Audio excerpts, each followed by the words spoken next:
is Ramaphosa going? Okay, I mean it's a brilliant analogy you've given there of kicking inside. Where we don't the people watching from outside obviously don't see the intricate dynamics of what's going on inside the party. They see the tip of the iceberg, as it were. Ramaphosa is pretty much facing the same thing, isn't it? There are people who are plotting to get him out of office by end of this year. I don't know if you saw the interview I did with Kekal Niels, who's part of that community of ANC cadres who are working very hard to remove Ramaphosa and people around him because they don't feel that they are living up to the spirit of the African National Congress as they understand it.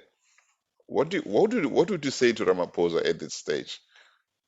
Look, I think Ramaphosa needs to do a lot more kicking, especially kicking out. Right. He has the Zondo Commission report. He's got a timetable to December 2022, where his personal life is at stake. But I fear also the ANC's life, and I fear also the country's life. Yeah. We can have preferences for other parties, but at this point still, the ANC commands the biggest chunk of your black vote in South Africa. So Ramaphosa carries all our fortunes. We can rebuild after him, but we will first hit zero, rock bottom, before we bounce back. That's the nature of a bounce. But I mean, the African National Congress, to which you've given so much of your life, is no longer the party that many of us used to be so proud of for years. We grew up looking at this organization as our liberators. It was our liberator. It was one of the main players in the liberation struggle. But look at what it's become now. Even Ramaphosa, before he became president, people said, vote for this man. He's the last hope. But he has been a disappointment because he doesn't have the courage to stand up and say, this is wrong, this is wrong, this is wrong. He seems to enjoy just sitting on the fence. He doesn't do the kicking that you mentioned.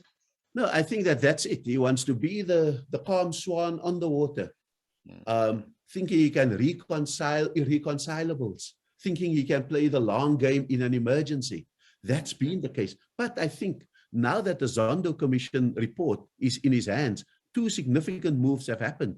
The restructuring of the National Prosecuting Authority, the provision to bring in external prosecutors from the private sector to prosecute those cases, I think needs to be commended, because with a Sean Abrams legacy there, you would get no prosecutions, you just get the files continue to be lost, etc., etc. On the other hand, what he has also done is he has rejigged completely the disciplinary structures within the ANC, so that it is no longer the disciplinary structures of Ace Magashule, but it can now become the disciplinary structures that will act against Ace Magashule and expel those people. So those are two very important setup moves. But he has also found a organizational base that is rotten to the core. But look, wait a minute. But you're talking about the NPA. I mean, Shamila Batohi is a huge disappointment. Everybody said, look at this lady. She's independent minded. She comes from the International Criminal Court, and she's going to do what? But she's not that. She's done nothing. You know, these days when she speaks like a politician. She's making excuses after excuses after excuses. She hasn't really gone after all these people whose names have been implicated in corruption and state capture. Why? I mean, Ramaphosa, what's going on there? Why? What's holding this woman's and her team's hands? Look, let me give you an example about over-eagerness in going after this. If you haven't transformed the whole pyramid, you can transform the apex part, bring in a Shamila Batohi, bring in a Hermione Cronje, etc., a Willie Hofmeyer. But if you have not looked at the middle and the lower structures, what has been left there by, amongst other, Sean Abrams, that's where your files get missing. That's where the prosecutions get messed up. If I can remind you, when Ramaphosa just became president, the NPA made a major raid on the Vrede Farm and Ace Magashule's office in Bloemfontein. There was this hope that it started. But soon, information got tampered with.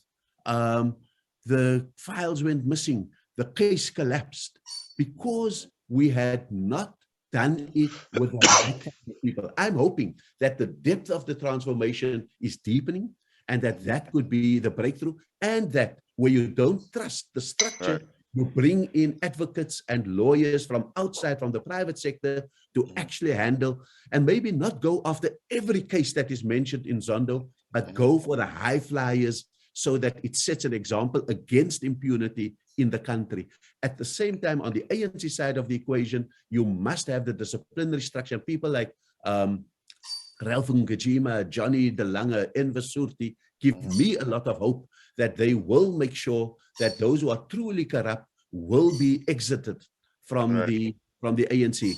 But we have to help President Ramaphosa to step outside his nature, because How do you help somebody step out of his nature? I mean, surely he's the president, he's the commander of South Africa's joint armed forces. He's the most powerful man in South Africa. let's Surely he can, remember, as president, make decisions that show South Africans that they have a president. But so far he hasn't. I mean, what just more can you remember do? that this nature of his that is innate to him Mhm. is the particular nature that helped us through the transition. So now we have to tell him, Mr. President, you are not dealing with a national party that has seen its own demise and that is willing to compromise. You are dealing here with your own comrades Right. who will kill you if necessary in order for them not to go to prison because the stakes are too high. He could negotiate with the national party to say, I will not put you in prison if you accept the settlement. I will not prosecute. I will not kick you out of your jobs. I will share the cabinet with you. He can't say that to the RET forces, to the Carl Neuhauses, to the Jacob Zumas, and all of them. He can't say it because they will take the country down. And so you've got to force him outside Yeah. of his nature and say, you've got to leave this to those who can do it. And you're not able to act according to your nature. You've got to be ruthless. And that's what we've got to say to him. But look, he's heading out to a showdown in later this year, and nobody can say with absolute certainty that he's going to come out the winner. These guys, you don't know what's being planned behind it. So let's be open-minded about this. What if he loses? Whom do you see replacing him within the ANC? Obviously, somebody coming from the RET forces. Look, it's going And to be a straight shootout between the renewal forces led by Cyril Ramaphosa and the RET forces. There's no gray area yeah, in the ANC. There are people who think that they will be the gray beneficiaries of a fallout or a slip between those two sides. But I think it's a straight shootout. And the early signs are that he could survive. But I think that if he doesn't, unfortunately, there is no replacement. On the right side of the ANC, the DA has grown because it was like Pac-Man. It gobbled up all the other right side, the Freedom Front, etc., etc. On the left side, there's a ceiling, and it is a displacement effect. Before you had Azapo and PAC filling that 10%.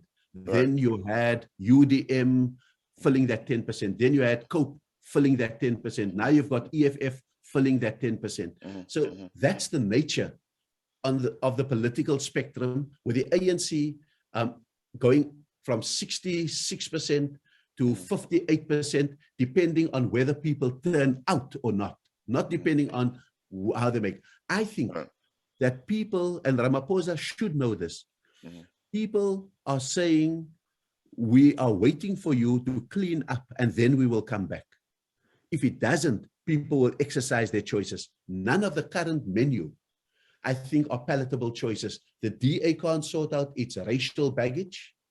The EFF is more and more outrageous, having sipped wine on Rupert's farms. Before them and the RET, they now march on Rupert's farms. It's hypocrisy, the politics of hypocrisy and opportunism.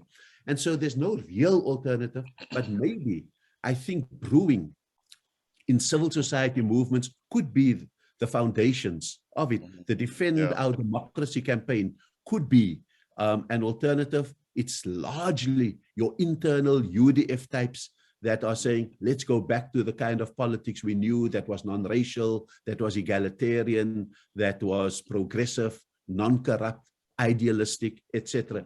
So I'm saying that the alternative will still have to be built.